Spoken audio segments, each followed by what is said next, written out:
Hello guys, so ayan, maganda na tong mga flower dito, naka blooming na sila. Ayan. Tapos dito na kami magtatanim ng sibuyas.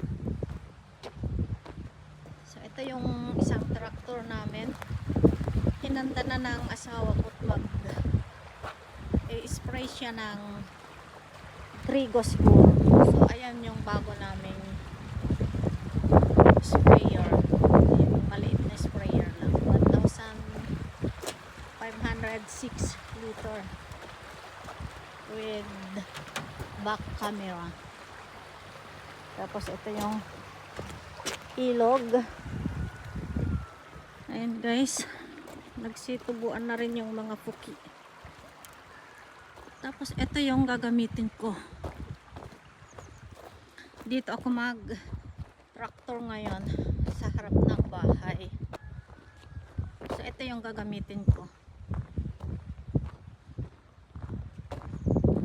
Ayan. Tapos yung rotary naman, kinuha ng anak ko sa bukid. So lilipat kami dito.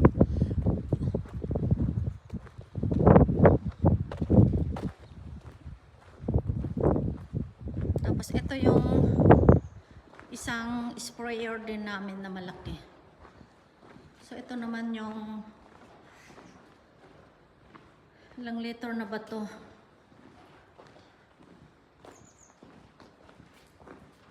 So ito yung sprayer namin na malaki.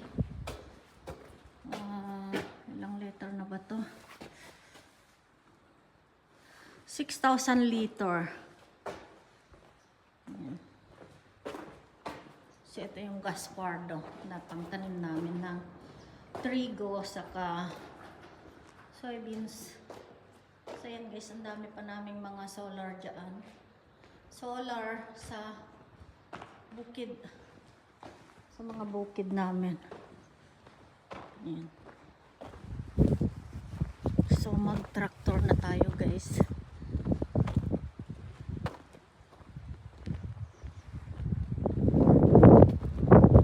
So ito yung gagamitin ko.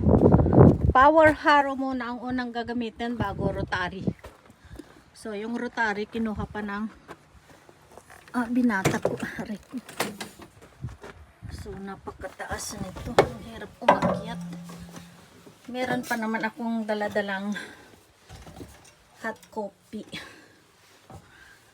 Dito ko siya ilagay.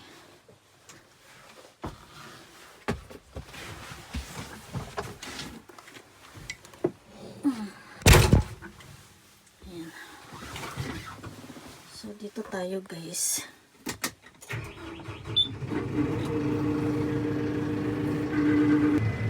Back na lang tayo.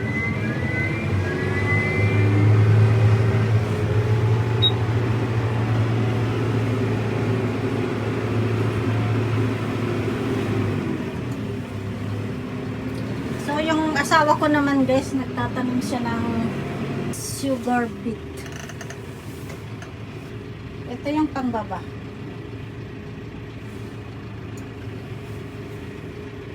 So ito yung ito guys yung PTO niya. Tapos ganyan lang. Tapos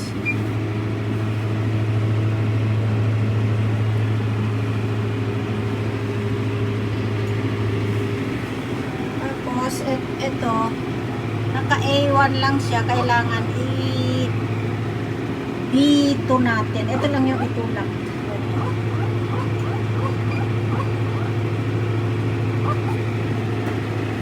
So, dito na kami nag-traktor sa harap ng bahay namin.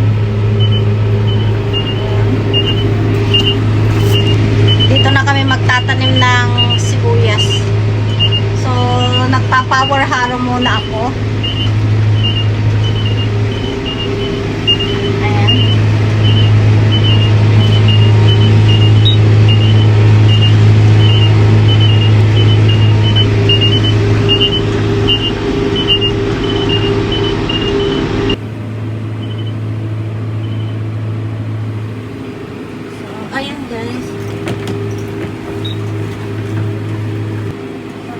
kami ni Aki.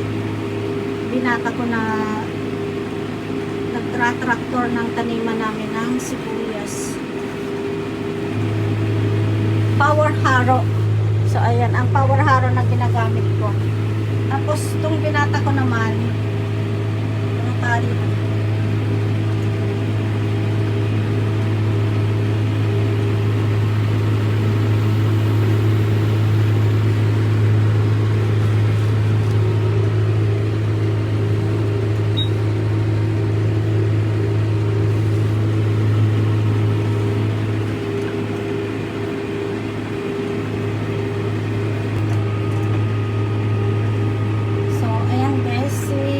Saka si Jason muna magtatanim at busy ako sa pagtraktor ngayong araw. Dito ako nagtratraktor sa taniman namin ng sibuyas. Tapos katapos ko dito magtratraktor din ako sa taniman namin ng sugar beet, ginagawang asukal. Mag-isa lang yung asawa ko doon.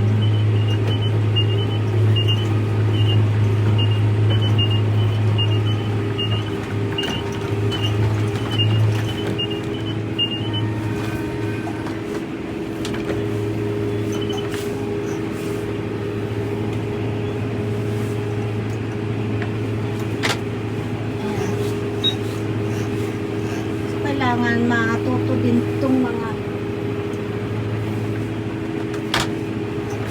ini sa lahat ng trabaho pang bukid, lalo na sa sibuyas.